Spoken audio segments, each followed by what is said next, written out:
Me afrimin e festave të fundvitit, gjithnjë e më shumë në përduar të fëmijëve hasen mjete piroteknike. Nga ana tjetër, përdorimi i tyre shpeshherë ka qenë fatal për shëndetin e fëmijëve dhe jo vetëm.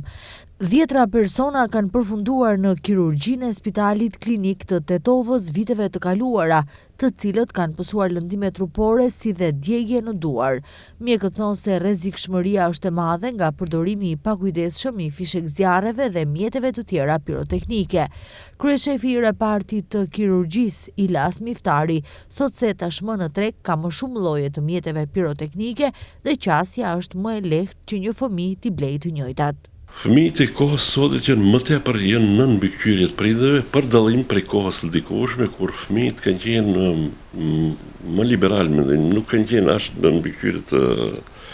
të prindërve dhe kanë qenë më afër, por mundësitë materiale dhe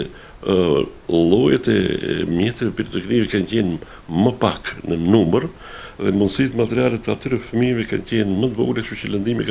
ndoshta ka pas më pak se atëherë, se sa tash që kemi. Pacientët që marrin lëndime nga përdorimi i mjeteve piroteknike kanë pasoja në djegje të lëkurës dhe thyerje të eshtrave, sidomos në përduar. Kryesisht na paraqiten lëndime nga djegjet, domethënë kombustionet, të cilët janë mjaft serioze dhe gjithsesi lanë edhe pasoja.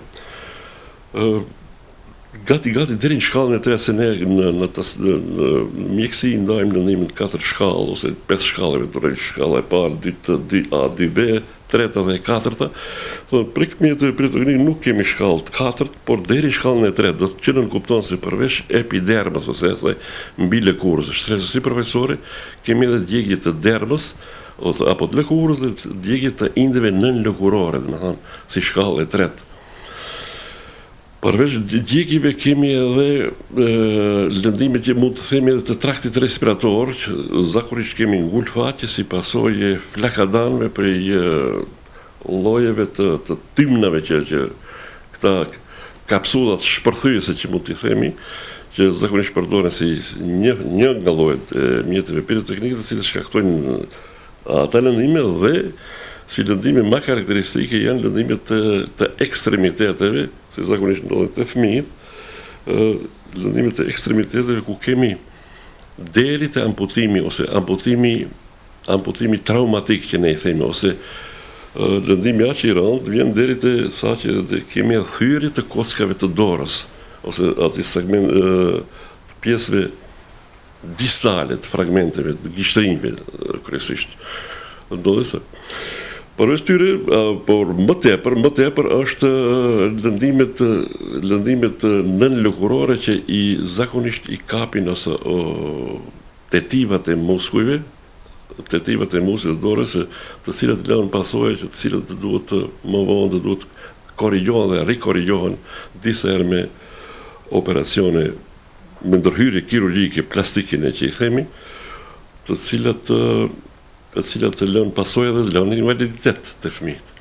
Apelohet për më shumë kujdes që të parandalohet përdorimi i mjeteve piroteknike, sepse pasojat shpeshherë janë të pariparueshme. Parandalimi është më kryesor, do të ketë parasysh edhe shteti edhe prindët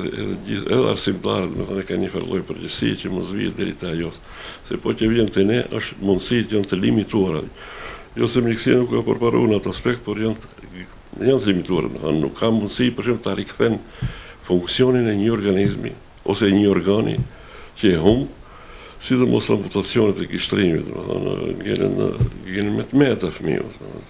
për një pakujdesi të thjeshtë. Në Spitalin Klinik të Tetovës thonë se statistikat të sakta nuk ka se sa persona lëndohen me mjete piroteknike gjatë festave të fundvitit, për shkak se kjo varet edhe nga llojet e lëndimeve që marrin pacientët. Ata që marrin lëndime trupore përfundojnë në kirurgji, ata që marrin lëndime në sy dhe vesh përfundojnë në reparte të tjera, kurse djegjet në trup përfundojnë në repartin e sëmundjeve të lëkurës. Mjekët thonë se më shumë lëndime nga mjetet piroteknike marrin fëmijët, të cilët janë më pak të prirur për të kuptuar për pasojat.